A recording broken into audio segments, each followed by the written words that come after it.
Press वार्ता में आए हुए हैं कांग्रेस के वरिष्ठ नेता पंडित राम अशोक शर्मा जी, और वे अपनी बात रखेंगे क्योंकि 25 दिन से लगातार यहाँ पर प्रदूषण को लेकर के भी और बेरोजगारी को लेकर के भी यहाँ मांग की जा रही है, लेकिन अभी तक कोई ठोस सुनवाई नहीं हो पाई है, जिसके बाद निर्णय लिया गया कि प्रेस क्लब यहीं क्यों ना स्थापित कर दिया जाए अस्थायी रूप से।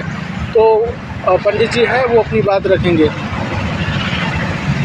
क्या है कि हिंदुस्तान के लिए प्रेस मीडिया एक चौथा स्तंभ है। ये देश कैसे चलेगा, उसे चलाने वाला यदि आंदोलन में हो जाए, इसका मतलब हमारी दिक्कतें हैं।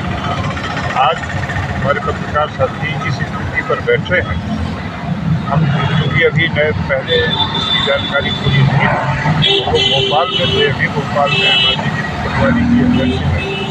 उन्होंने प्रदेश की तमाम समस्याओं को लेकर के विधानसभा घेरने का ऐलान किया था, जहां गिरफ्तारियां कर ली गई। विधानसभा हम सब लोग नहीं पहुंच सके। लौटने के बाद खबर मिली कि मेरे पत्रकार साथी 25 दिन से माननीय कलेक्टर साहब के दरवाजे पर सुनने पर बैठे हैं। तो नैतिकता के आधार पर भी मेरी जिम्मेदारी बनती है कि हमारे जो साथी हैं उनके बीच जाना चाहिए, इसलिए मैं आपके बीच उपस्थित हूँ। मैं 40 साल से लगातार कांग्रेस पार्टी में हूँ और विभिन्न पदों में रहा। इस विधानसभा का मैं प्रत्याशी भी था। खासकर एक बात बताएं कि मैं स्वयं विस्थापित परिवार का एक सदस्य हूँ। 3-3, 4-4 बार विस्थापित हो चुका। मेरा परिवार 3-4 बार विस्थापित हो चुका है, इसलिए विस्थापितों की वो पीड़ा जानता हूँ। हमारे पत्रकारों की जो सशक्त और ज़बरदस्त मांग है, एक तो हमारे गांव के बगल में खा लेते ना, हमारे गांव के बगल में मेरा एक गांव पड़री, वहाँ त्रिपुला कंपनी चल रही है। माननीय पत्रकार साथी, आप जाके देखेंगे तो धुआं निकलने के लिए चिमनी बनी है, उसमें धुआं नहीं निकलता, आग की लपटें निकलती। और उसके करीब रहने वाले जो गांव के लोग हैं वो इतना दुखी है। पर 20 साल से ऊपर सरकार बीजेपी की है, इसके पहले कांग्रेस की भी सरकार थी। उन लोगों ने वो व्यवस्था की। निश्चित रूप से कांग्रेस की जब सरकार हुई थी, एक बैठक हुई थी, जिस बैठक में विस्थापित प्रतिनिधि होने के नाते में संभागीय विस्थापित प्रतिनिधि उपस्थित था। वहाँ निर्णय लिया गया था कि जो धुआं निकलता है उसको सरफेस साफ करने के लिए मशीनें लगाई जाएंगी। आज तक मशीनें लगी नहीं, इसलिए प्रदूषण में मतलब एक फैलाने का काम जुमला कर रहा है। मैं तो आग्रह करूँगा आप सबके साथियों के साथ बैठ करके कि ऐसी कंपनी को तत्काल बंद कर देना चाहिए जो उस क्षेत्र के लोगों के लिए अच्छा हो गई। दूसरी बात आपके प्रेस क्लब, आपको मैं बताऊं, ये क्लब बनना, प्रेस क्लब यदि नहीं है, सिंगरौली ऊर्जा धानी है, दिल्ली देश की धानी है और सिंगरौली ऊर्जा, जहां हम आज एक प्लांट में 669 मेगावाट बिजली दे रहे हैं। एक प्लांट से 6 प्लांट लग गए आपके। 13 ओपन कोल माइंस चल रही है। यहाँ पर प्रदूषण का आलम है, इसको उठाने के लिए यदि प्रेस क्लब ही नहीं है तो उठाएगा कौन, देखेगा? इसलिए उसकी विशेषता और उसकी आवश्यकता को देखते हुए सरकार को चाहिए कि तत्काल ऐसे सुनिश्चित जगह दे ताकि प्रेस स्थापित हो और इस क्षेत्र की समस्या को उजागर करता रहे, ताकि सरकार उस पर निर्णय लेने में सक्षम हो सके। तीसरी बात, एक कंपनी आई है, आपको मैं बताऊं कि मैं विस्थापितों के आंदोलन, क्रमिक आंदोलन के रूप में 13 महीने NCL मुख्यालय पर बैठा, 13 महीने, 15। इसके बाद ही जो 3-4 निर्णय हुए हैं, पहला निर्णय हुआ कि हम कहें कि 2 एकड़ पर आप जमीन देना चाहते हैं, तो हमको हमारा जमीन आपने 4000 एकड़ दिया, तो हमको उस हिसाब से नौकरी दे दी। वो डिसेंडिंग आर्डर सबसे पहले। इसके बाद हम लोगों ने तय कराया कि जिसकी ज़मीन आपकी 50 है, आपकी 20 है, सब मिला के यदि कोई 2 एकड़ पूरा करता है उसको नौकरी दी। ये तय हो गया और उस तरह से आज पूरे NCL में लागू है, जिसका प्रतिनिधित्व विस्थापित के हिस्से से मैंने स्वयं किया, उस पर मेरा हस्ताक्षर। तीसरी बात आपको बता दें, आज 20 वर्ष की सरकार में माननीय मुख्यमंत्री मध्य प्रदेश शासन ने घोषणा किया था कि हम जो भी कंपनी वहाँ जाए 70% विस्थापितों को नौकरी दिलाएंगे। ये मेरी घोषणा इस मुख्यमंत्री की घोषणा सत्य है। अब आज आप जान रहे हैं कि आपका लोकल जो यहाँ का विस्थापित हो रहा है, जो यहाँ का है जो विस्थापित है तो हमारा है, वो विस्थापित भटक रहा है। काम उड़ीसा जिसके लोग आकर के काम कर रहे हैं, इसलिए हम हुकूमत कंपनी आई है, हमारे साथ कोई एग्रीमेंट नहीं है, विस्थापितों के साथ कोई एग्रीमेंट नहीं। जब श्रद्धेय कुंवर अर्जुन सिंह जी इस प्रदेश के मुख्यमंत्री थे, मैं विस्थापित हो रहा था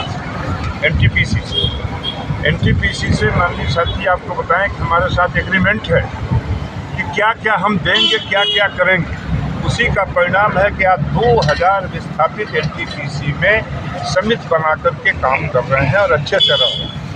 बाकी ये प्लांट तब तक सरकार कांग्रेस की चली गई और कोई ये आगे भारतीय जनता पार्टी के लोग, जिनका तो आप काम देख ही रहे हैं, एक सूत्री काम है कि जनता में पैसा बांटो, लाडली योजना में पैसा बांटो, किसान सम्मान निधि में पैसा बांटो, वोट लो, सरकार बनाओ, सरकार चलाओ, इनका एक काम। बाकी जनता के हित में इनका कोई काम नहीं है। निश्चित रूप से आप सबका आंदोलन, हम तो ताजुब करते हैं कि कलेक्टर को अब तक आ करके आप एक सवाल है आखिर में कि आप आए, आपका स्वागत है। आपके नेता प्रिंसिपल सुमन सिंघार साहब भी यहाँ पे आ चुके हैं, आपकी कविता पांडे जी भी आ गए यहाँ पे, लेकिन बीजेपी का कोई भी नेता, अदना सा नेता यहाँ पे नहीं आया, ना तो विधायक आए, क्या क्या सिंघार जी आए थे, कविता पांडे जी आए थे, हमारे और साथी आए थे जी। आप सबकी मांग को हम लोगों ने प्रदेश की मांग में जोड़ा और उस पर कमलेश्वर पटेल जी ने अपने भाषण में बोला। सुमन सिंघार ने कहा है कि ये हमारे उसमें है, हम इसको क्या बनेगा हम करेंगे। लेकिन बीजेपी का कोई नेता ने क्या कहेगा, बीजेपी का विधायक जिला अध्यक्ष आना अपना दिन नहीं बन जाएगा, क्या कहना आपका? वो पत्रकारों को अपना स्तंभ नहीं मानते। यदि वो ये मानते कि देश के एक स्तंभ हैं, वो आपके पास आते। वो आपको स्तंभ नहीं मानते हैं, आप तो ये मानते हैं कि लोग बने वैसे हैं या क्या तो हो रहा। तो मेरी निवेदन है कि आपका संघर्ष जारी, हम सबकी मदद होगी। आज अगर ज्ञापन देने आ रहे हैं 3 बजे हमारा एक ज्ञापन से हमारा मांग को दे दिया गया, आपकी मांग को जोड़ेंगे और कलेक्टर से बात भी करेंगे। लेकिन कलेक्टर यदि बात नहीं कर रहा है तो उसका कारण क्या है, ये तो हम नहीं बता पाएंगे, कोई वजह नहीं। कलेक्टर ने प्रतिनिधि को भेजा था, लेकिन हमने कहा बरवली नहीं मानेंगे, जहाँ पर तहसीलदार आए थे और टीआई आए थे, तो बरवली क्या मतलब? आदमी पूरी बैठ गया है धरने पर, बिल्कुल देश का किली लेयर बैठा हुआ है। इसके साथ आप किसी आदमी अगला से आदमी को भेज करके चर्चा करके निर्णय लेना चाहेंगे, कैसा निर्णय हो? बिल्कुल आए थे, बैठे थे। एक बड़ा मुद्दा है सड़क का, हज़ारों करोड़ रुपए CSR और DMF का यहाँ से बाहर जा रहा है। हर दिन बंद कमरे में बैठक की जाती है। मुझे नहीं लगता कि विपक्ष के नेताओं को भी चर्चा करने के लिए बुलाया जाता होगा। पैसा सिंगरौली का लगातार बाहर जा रहा है।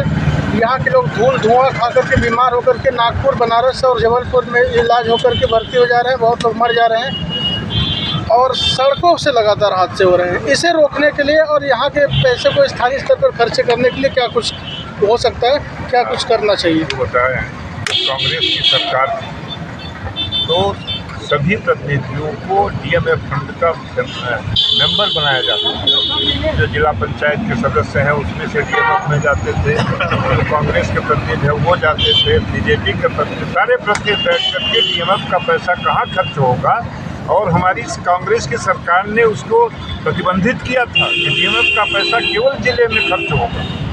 लेकिन आज मेरी सरकार कांग्रेस की सरकार नहीं है, तो आपको मैं क्या बताऊं कि हम लोग कोई मेंबर नहीं है। आज इनको कलेक्टर साहब को ये आवश्यकता नहीं है कि विरोधी दल के नेताओं को भी प्रतिनिधि बना के उनसे सही राय ले लें। इनको ये आवश्यकता नहीं। अभी कोई भी हम ये मीटिंग करते हैं जिला स्तर की अपने यहाँ सिंगरौली में, किसी जिला स्तर की मीटिंग में कांग्रेस की या अन्य लोगों को नहीं बुलाया जाता, किसी प्रतिनिधि। तो इनकी तो ये हालत है, इनको मतलब नहीं है अपने से। मंत्री जी बंद आवाज़ उठाना मेरा काम।